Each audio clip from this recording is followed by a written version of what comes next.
Eu convido os irmãos a abrirem as suas Bíblias no livro de Tiago, capítulo 3, do verso 13 ao verso 18. Tiago, capítulo 3, do verso 13 ao verso 18. Nós vamos dar seguimento à série de mensagens no livro de Tiago e hoje estarei ministrando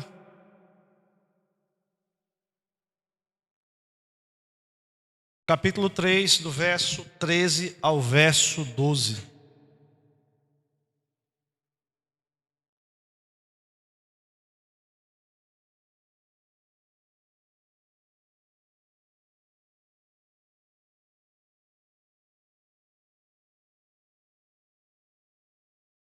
Que diz a palavra do Senhor: quem entre vós é sábio e inteligente, mostre mansidão de sabedoria, mediante condigno proceder as suas obras. Se, pelo contrário, tendes em vosso coração inveja amargurada e sentimento faccioso, nem vos glorie disso, nem mintais contra a verdade. Esta não é a sabedoria que desce lá do alto, antes é terrena, animal e demoníaca. Pois onde há inveja e sentimento faccioso, aí há confusão e toda espécie de coisas ruins. A sabedoria, porém, lá do alto é primeiramente pura, depois pacífica, indulgente, tratável, plena de misericórdia e de bons frutos, imparcial, sem fingimento. Ora, é em paz que se semeia o fruto da justiça para os que promovem a paz. Curve seus olhos, curve sua cabeça e feche seus olhos para orarmos mais uma vez. Soberano Deus e eterno Pai, nós te damos graças, Senhor, pelo privilégio de estarmos aqui reunidos para bendizer o teu nome. Eu quero te rogar, Senhor, de forma especial, que o Senhor venha iluminar a minha mente para que a tua palavra seja exposta de forma fidedigna. Que o nome de Cristo Jesus seja exaltado no nosso meio. Prepara os nossos corações, ó Pai, para ouvir a tua palavra, para que sejamos confrontados, consolados e edificados. E tudo que venhamos fazer venha ser para o louvor da tua glória. É assim que te oramos e te agradecemos, em nome do Senhor Jesus. Amém e amém. Meus amados irmãos, no domingo passado foi exposto do capítulo 3, do verso 1 ao verso 12. E foi falado acerca sobre o poder da língua, enfatizando algumas características, como o poder de dirigir, onde Tiago fazia analogia ao freio e ao leme de uma navegação.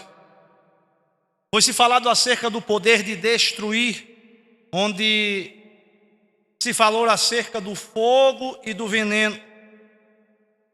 Da mesma forma, do poder de deleitar, onde se falou acerca da fonte e o fruto. Agora, do verso 13 ao verso 18, Tiago ele vai tratar acerca da verdadeira sabedoria para lidar com as circunstâncias e com as pessoas ao longo da nossa caminhada. E quando se fala acerca da verdadeira sabedoria, da sabedoria do alto, me veio à mente que eu comecei a refletir, será que em tempos pós-modernos nós podemos, e existe espaço para falarmos em verdadeira sabedoria? Será que de fato existe algo verdadeiramente e absolutamente verdadeiro? Existe alguma sabedoria em que possamos nortear os nossos pensamentos e as nossas decisões, assegurados da sua absoluta verdade? Os pensadores e os pensamentos pós-modernos impõem que, de fato, não existe verdade absoluta. Que cada um tem a sua própria verdade, cada um tem a plena liberdade de definir e defender aquilo que é verdade ou que é mentira em dados contextos. É interessante que, se acharmos que este tipo de pensamento é apenas fruto da pós-modernidade, é algo mais recente, estamos completamente enganados. Nietzsche, ainda no século XVII, no século XVIII, ele já afirmava, e ele deixou uma frase que tornou-se bastante conhecida ao dizer que não há fatos eternos, como não há verdades absolutas. Mas muito antes de Nietzsche, se nós retornarmos ainda mais para o tempo do homem no Éden, nós vamos ver insights e relampejos desse pensamento. O pensamento pós-moderno de não haver verdades absolutas é apenas um reflexo da queda do homem e do passar a ser conhecedor do bem e do mal.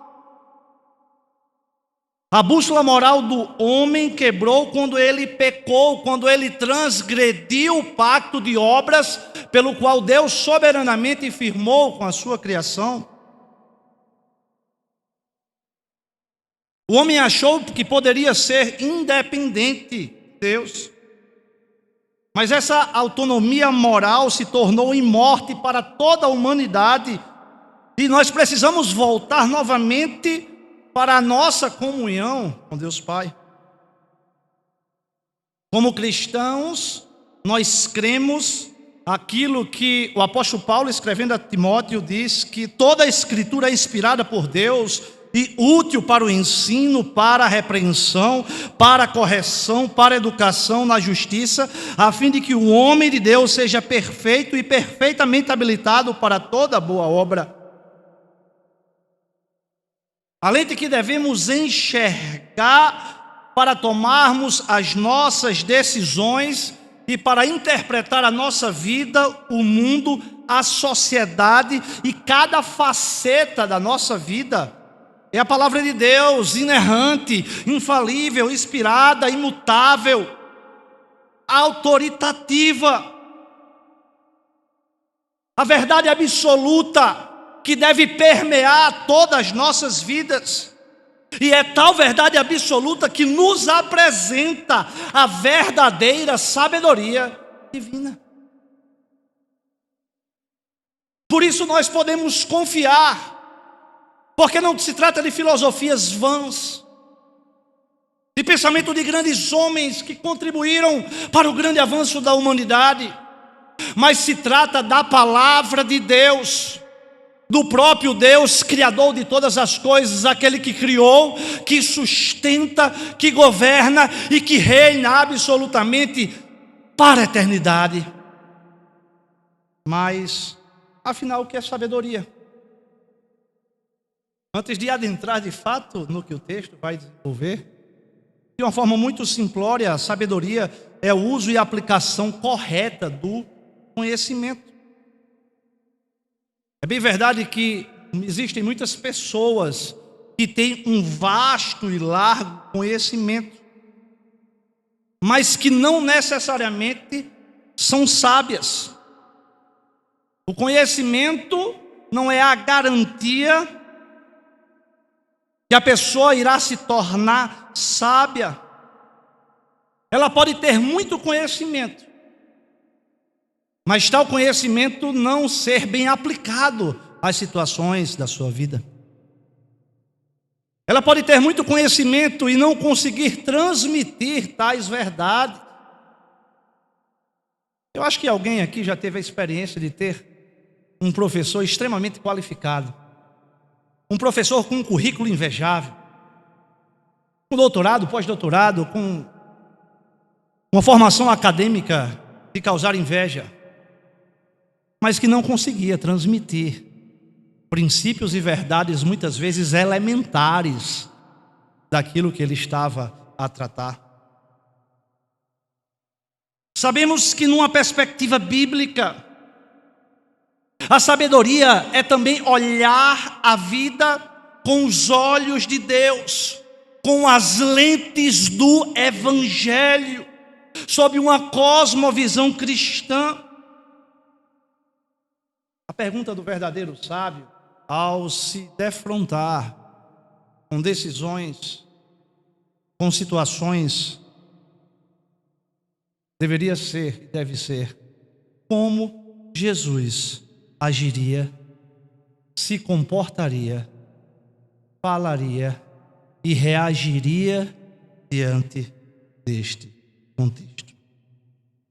É interessante que o nosso grande Senhor, Jesus Cristo, ele não foi um mestre da escola clássica, ele não assentou nos bancos da academia, ele ensinou os seus discípulos na escola da vida.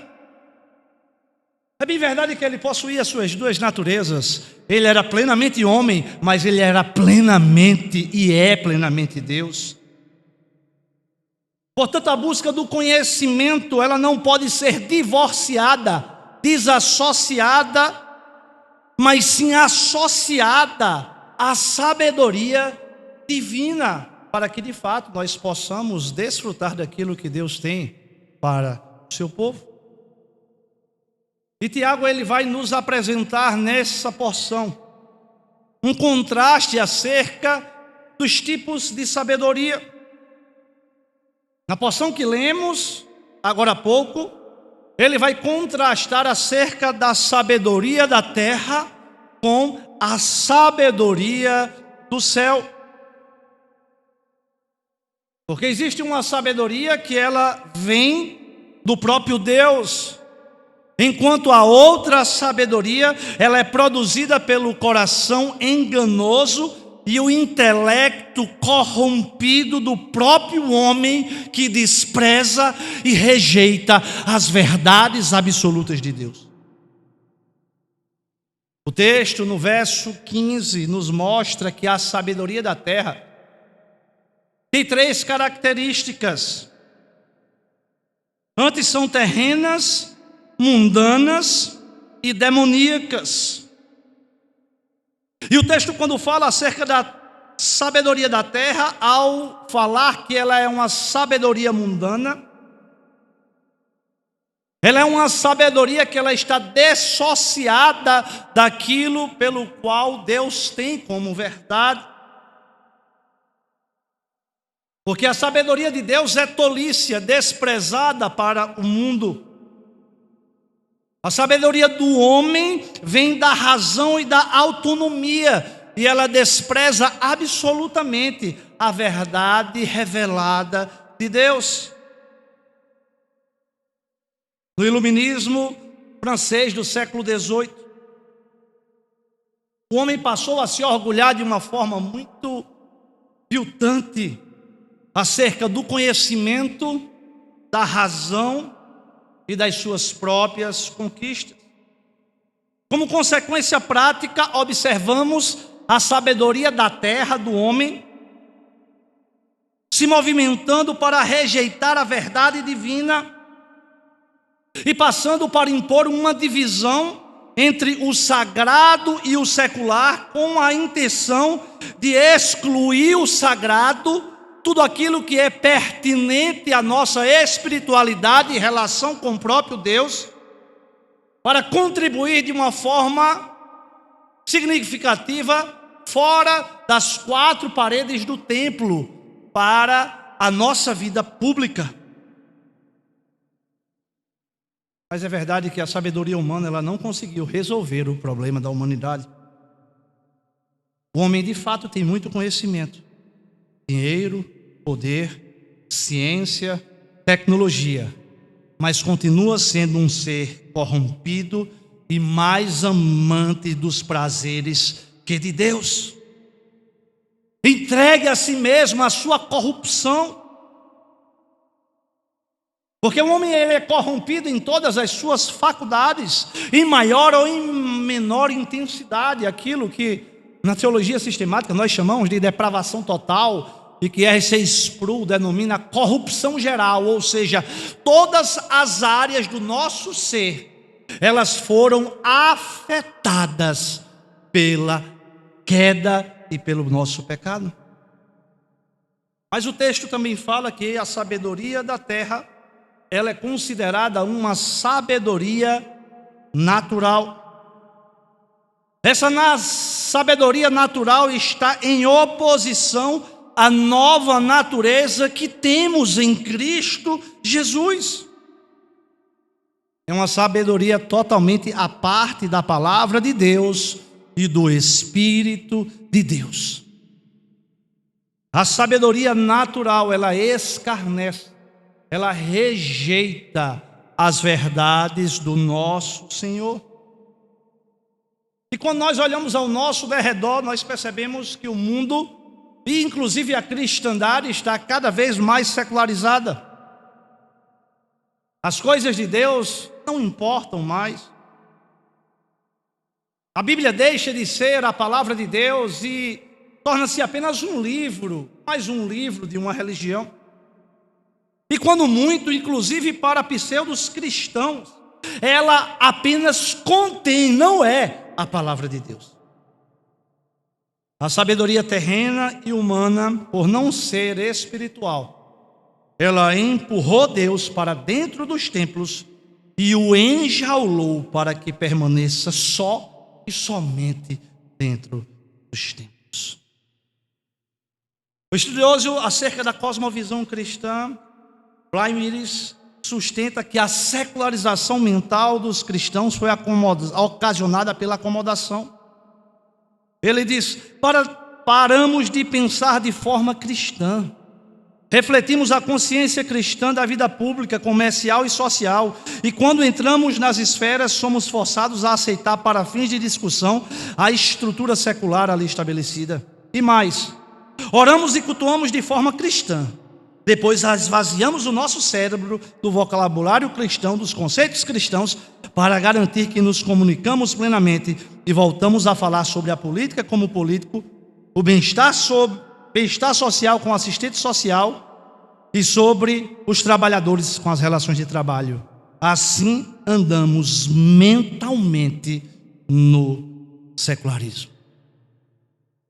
Igreja do Senhor, nós temos de estar muito atentos e vigilantes para não vivermos na busca de uma sabedoria híbrida, onde para dados assuntos nós buscamos a sabedoria e o entendimento do alto, e para outros assuntos recorremos à sabedoria e às filosofias deste mundo. Pense comigo como é intrigante. Nós no culto, no ambiente religioso, nós reconhecemos que Deus é o Senhor, o Criador, o sustentador de todas as coisas, e recorremos à sabedoria divina. Mas muitas vezes fora do templo, nós recorremos à sabedoria mundana, a vãs filosofias, que rejeitam a própria existência de Deus, a sua criação, o seu governo, o seu domínio, a sua majestade, e muitas vezes as buscamos para tratarmos acerca de questões das nossas vidas, do nosso intelecto, da nossa mente, das nossas emoções, em filosofias que têm pressupostos que negam a existência de Deus e, consequentemente, como nós sendo filhos desse Deus que governa todos. E vivemos de uma forma híbrida. Em dados momentos buscamos a sabedoria de Deus, em dados momentos nos imiscuímos com a sabedoria deste mundo. E o texto também fala que a sabedoria da terra é uma sabedoria demoníaca. Foi essa sabedoria utilizada pela serpente para enganar Eva induzindo-a a querer ser igual a Deus e fazendo-a a descrer de Deus para crer nas mentiras do diabo. E como as pessoas continuam e permanecem sendo enganadas pelas mentiras do diabo.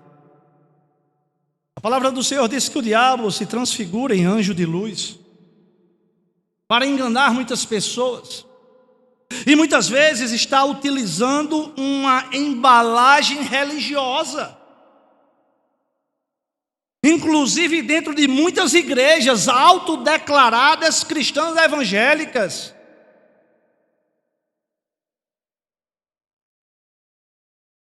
Mas que nada tem de compromisso com as Escrituras. Que nada tem de compromisso com a glória de Deus, com a centralidade de Cristo em promover a expansão do seu reino. E Tiago, ele apresenta as evidências da falsa sabedoria, da sabedoria aqui da terra. No verso 14 e 16, ele fala acerca que em seu coração a inveja amarga, ambição egoísta. E ele alerta, não encubram a verdade com a vanglória e com mentiras. No 16 ele fala novamente acerca da inveja, acerca da ambição egoísta, também a confusão e males de todo o tipo. A sabedoria deste mundo, ela busca colocar o homem como centro, o homem como destaque, o homem recebendo a glória que só a Deus é merecida. Em 1 Coríntios capítulo 1, verso 17, o apóstolo Paulo, ao tratar da sabedoria de Deus e da sabedoria deste mundo, ele explica porque Deus opera de maneira como faz. E ele diz, a fim de que ninguém se glorie na presença de Deus. E no verso 31 ele conclui essa admoestação, aquele que se glorie no Senhor. Mas a sabedoria do homem, ela quer promover a glória para o homem. E o texto fala acerca da inveja, do invejoso, que ele é dominado pela sabedoria do homem. Ele, em vez de se alegrar com o triunfo, com a alegria, com a conquista do outro, com a conquista do irmão, ele se alegra com o fracasso e com a ruína. Ele não apenas deseja ter aquilo que o irmão tem, mas ele se aborrece pelo fato de o irmão ter, seja algo material, ou pasmem, muitas vezes algo que o próprio Deus graciosamente concedeu para uns conforme a sua soberana vontade, a exemplo dos dons. O invejoso é alguém que tem uma super preocupação com a sua posição, com a sua dignidade, com os seus direitos, especialmente com a sua reputação diante das pessoas, ao invés de se preocupar com o seu caráter e a sua postura diante de Deus. E o texto fala acerca da ambição egoísta. A ambição egoísta, ela se concentra no eu, nos meus objetivos, nos meus desejos, na minha vontade. Ele se concentra naquilo que eu posso obter em um determinado lugar, com alguma coisa, em algum relacionamento. A ambição egoísta, ela pensa em suas necessidades, nas vontades e nos seus desejos, acima dos desejos e das demandas do seu irmão.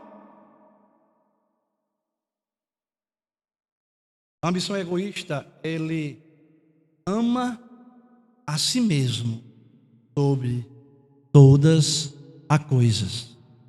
Ele está disposto a fazer absolutamente tudo para galgar e conquistar os seus desejos pecaminosos e ambiciosos, mesmo que isso custe a rejeição e a negação do próprio Senhor.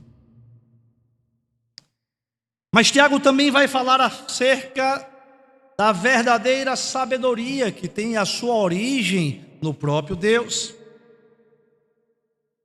Não precisamos adquirir a sabedoria falsa do mundo, a sabedoria que agrada a carne, a que está relacionado com as coisas deste século.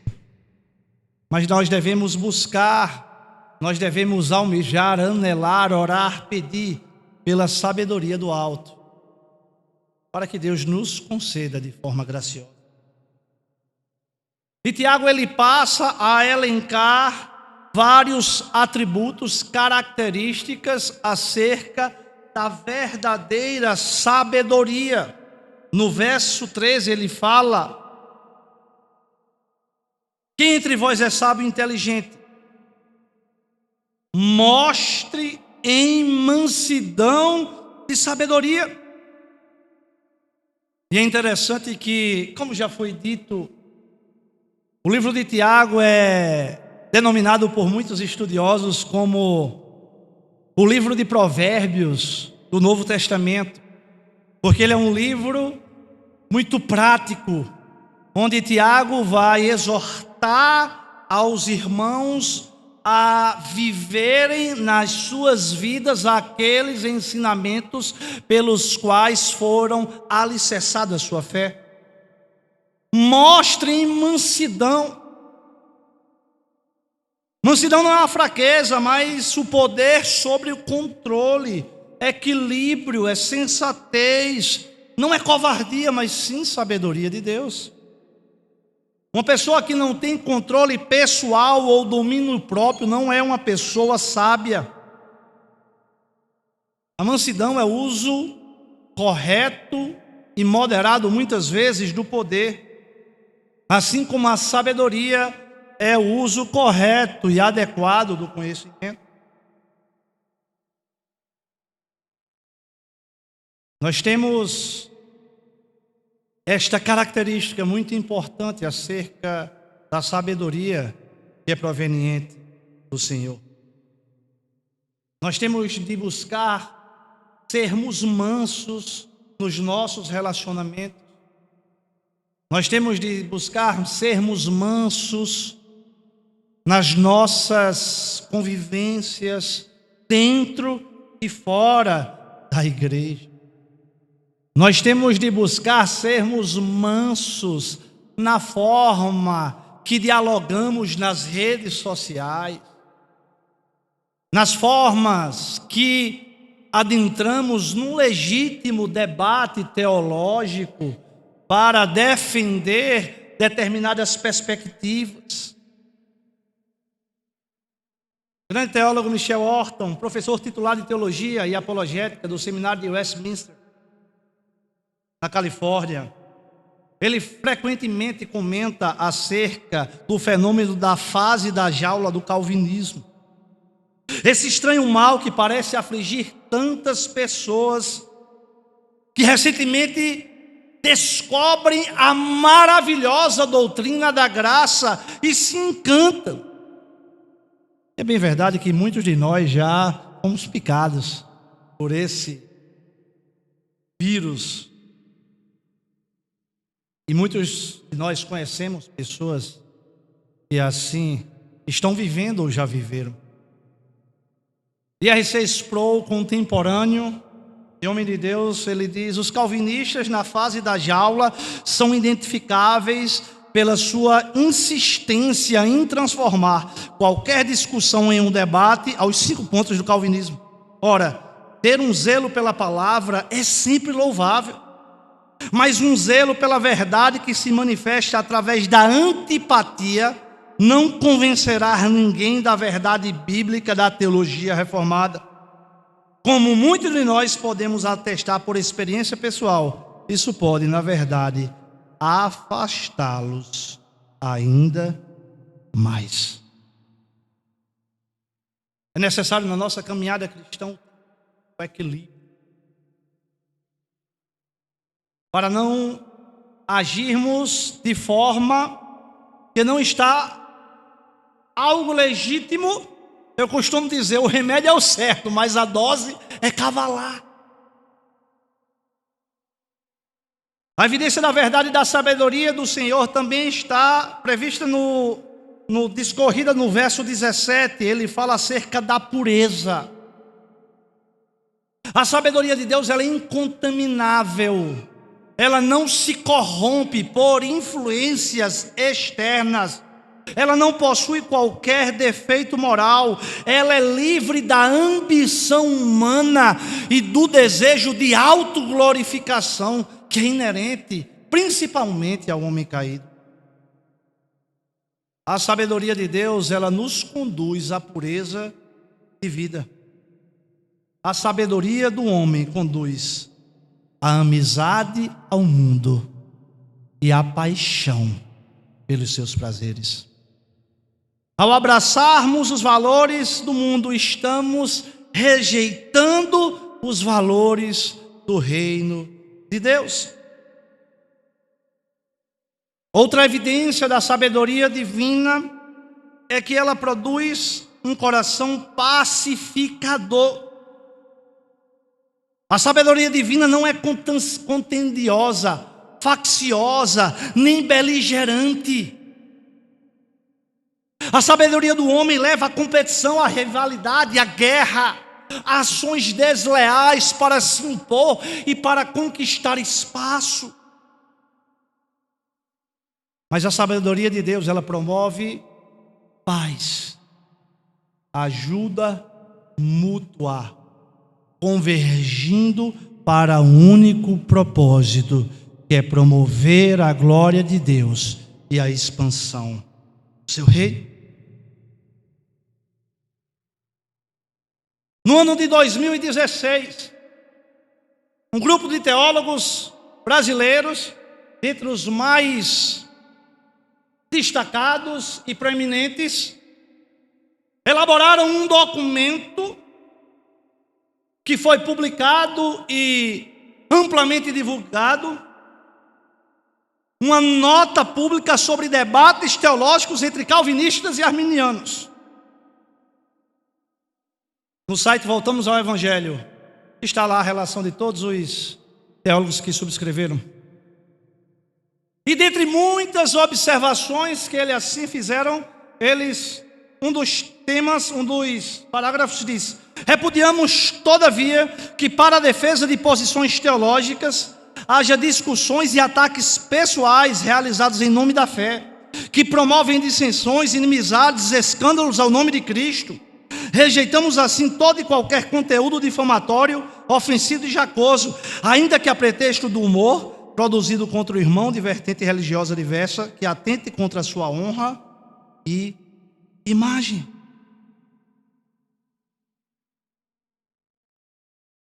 Debates que poderiam ser legítimos e salutares em dados ambientes, tornam-se algo ofensivo e escandaloso, especialmente para os descrentes. Tiago está escrevendo para ser pacificador dentro da igreja.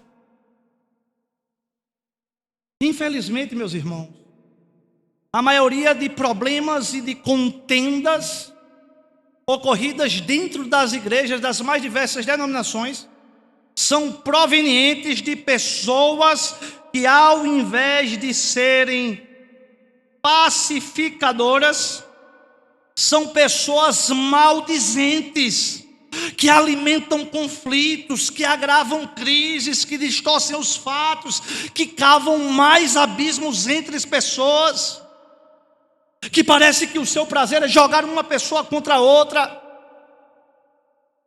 É onde vê um início, uma fumaça, joga um galão de gasolina para pegar fogo.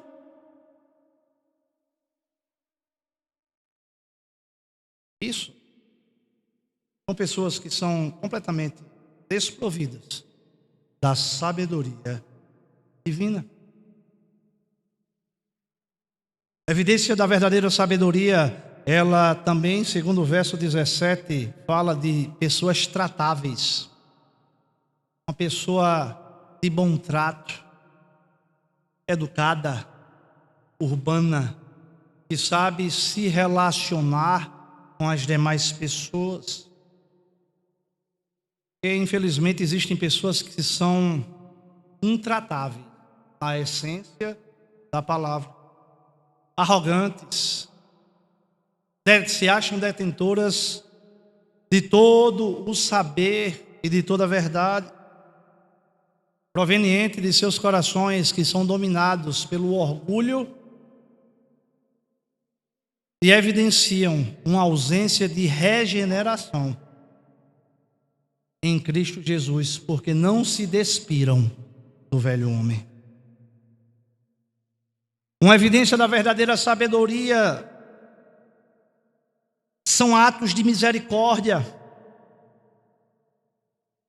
A pessoa que conhece e detém a sabedoria divina, ela lança o seu coração na miséria do outro, ela inclina-se para socorrer o aflito, ela sente a ternura pelo necessitado, em estender-lhe a mão, em ajudá-lo, em auxiliá-lo. Outra evidência também do verso 17, é uma pessoa que tem bons frutos. As pessoas que são fiéis ao Senhor são pessoas que dão bons frutos. A sabedoria de Deus é prática. Não adianta ficar na retórica, não adianta ficar no discurso. A nossa fé, ela tem de redundar em ações práticas que demonstrem, validem e autentiquem tudo aquilo que nós estamos pregando e anunciando. Ela muda a vida e produz bons frutos para a glória de Deus. Ainda no verso 17 fala que características que ela é imparcial e sem fingimento. As suas decisões, a decisão proveniente da sabedoria divina, elas são fundamentadas na verdade de Deus, independentemente de qualquer coisa. Ela age de forma sincera, sem fingimento, sem falsidade, sem arrumadinho, sem aconchavo. A nossa vida não pode ter espaço para conversinha, para arrumado, para jeitinho brasileiro. A palavra do Senhor diz que a palavra do crente é sim, sim, não, não. O que passar disso é procedência do maligno. Nós não podemos, meus irmãos, como igreja do Senhor, nos deixarmos ser influenciados pelo secularismo que tem invadido, inclusive, nosso meio. A sabedoria de Deus produz muitas bênçãos e Tiago lista algumas delas, especificamente no verso 13, 17 e 18. Ele diz que, no verso 13, nós podemos extrair que a sabedoria de Deus, ela promove uma vida reta para todo aquele que busca e vivencia os preceitos do Senhor. Uma pessoa sábia diante de Deus, ela é conhecida pela sua vida irrepreensível, uma conduta santa. Ela é possuidora, detentora de bom testemunho dentro da igreja e fora da igreja, na escola, no trabalho, perante os vizinhos, em todos os ambientes sociais que ela se relaciona. Ela desfruta de uma vida reta dentro e fora da igreja. Outra bênção para aqueles que são detentores da sabedoria de Deus: eles produzem obras dignas de Deus. Uma pessoa sábia, ela não apenas fala, mas ela faz. ela sai do campo do conhecimento, do intelecto, para fazer e agir de forma que a sua vida e as suas ações e as suas obras promovam a glória de Deus. Como uma forma de reconhecimento e gratidão por tão grande salvação recebida graciosamente do Senhor, mediante exclusivamente a fé em Jesus Cristo. Nós não somos salvos pelas obras, mas para as boas obras. As obras não são a causa, mas a consequência e evidência da nossa salvação em Cristo Jesus.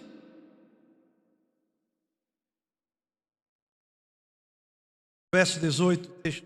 Ora, é em paz que semeia o fruto da justiça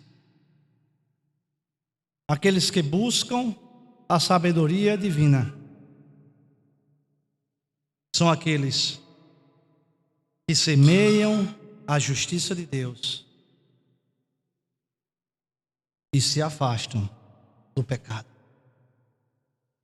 A justiça é desenvolvida no seu próprio coração. Uma pessoa que verdadeiramente teve um encontro salvífico e transformador com o Senhor, as suas ações, elas confirmam, elas autenticam a honestidade, a bondade, a mansidão, o amor, o domínio próprio. Elas produzem frutos do Espírito.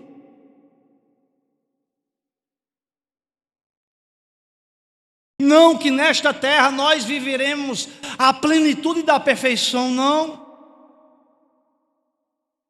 Porque, como sempre digo, fomos libertos da escravidão do pecado, mas ainda lutamos contra o pecado.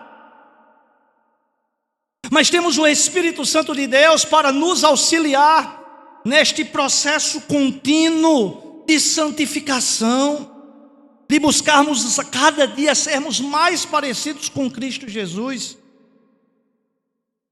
E por fim, quero apresentar a sabedoria do Evangelho de Deus.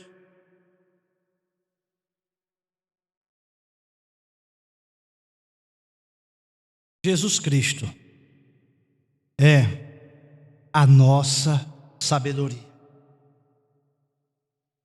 Você que nos visita, você que está aqui ouvindo ou assistindo pelo YouTube, pode estar perguntando e desejoso em desfrutar da sabedoria divina com os seus benefícios revelados nas Escrituras e exposta parcialmente nesta noite. E pode estar se perguntando o que eu preciso fazer para isto. Você não precisa fazer absolutamente nada, porque tudo já foi feito por Cristo Jesus na cruz do Calvário. Mas o primeiro passo para desfrutar a verdadeira sabedoria de Deus é receber verdadeiramente Jesus como Senhor e Salvador da sua vida. Responder positivamente ao chamado eficaz. Como diz na nossa confissão no capítulo 15, na confissão de Westminster, os principais atos da fé salvífica, porém, são aceitar, receber, descansar unicamente em Cristo para a justificação, santificação e vida eterna. Porque somos transgressores da lei do Senhor. A Bíblia diz que todos os pecados estão destituídos da glória de Deus. Nós estamos afastados, o pecado nos afasta da presença de Deus. E se nós estamos distantes da presença de Deus, nós estamos distantes da sabedoria de Deus. Porque somos transgressores, infringimos a lei do Senhor, cometemos crimes contra Deus. E em decorrência disso, o salário do pecado é a morte, mas o dom gratuito de Deus é a vida eterna em Cristo Jesus.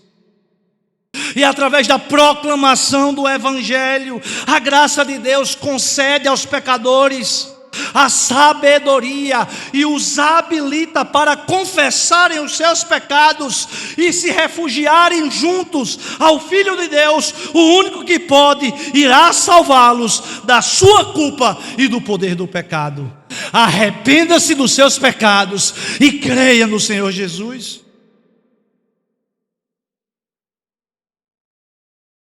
Você nunca poderá desfrutar da sabedoria divina sem se tornar genuinamente filho de Deus mediante a fé em Jesus Cristo.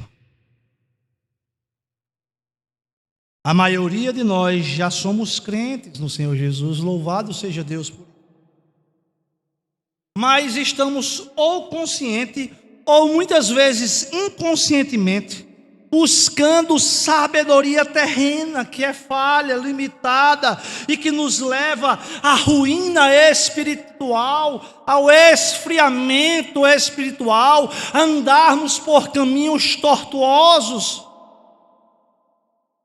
Para esse segundo grupo, a palavra do Senhor nos assegura: se alguém de vocês tiver falta de sabedoria, peça a Deus, que a todos dá livremente, de boa vontade, e lhe será concedido.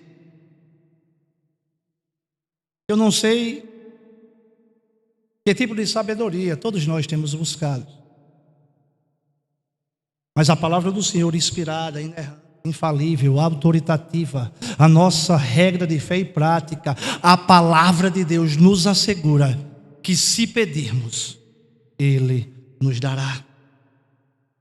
É o próprio Senhor, através da sua palavra, que procede a verdadeira compreensão acerca de Deus e da humanidade, do tempo, deste tempo e da eternidade, da vida e da morte.